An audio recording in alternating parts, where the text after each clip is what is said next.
ธนาคารแห่งสาธารณรัฐประชาธิปไตยประชาชนลาวแจ้งโจะสัวขาวในการรับสำนวนสั่งตั้งสถาบันการเงินที่บ่แม่นธนาคาร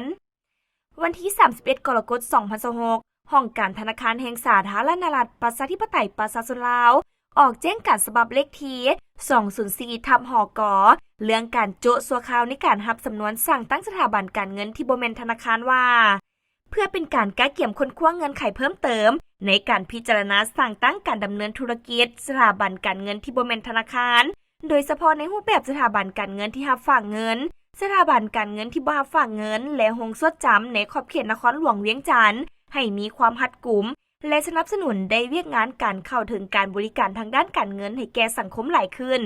ฉะนั้นจึงแจ้งมายังทานทราบว่าธนาคารแห่งสาธารณรัฐประชาธิปไตยประชาชนลาว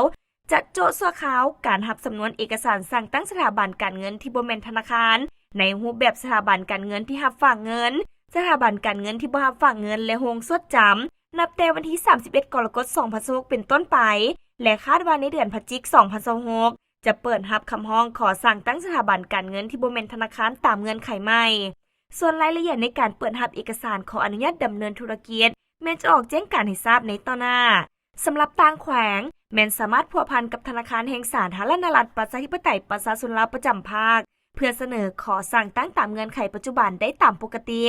ดังนั้นจึงแจ้งมายังบุคคลนิติบุคคลทั้งภายในและต่างประเทศที่มีจุดประสงค์สั่งตั้งธุรกิจสถาบันการเงินที่บ่แม่นธนาคารเพื่อทราบตามเงื่อนไขจิตใจข้างถึงด้วย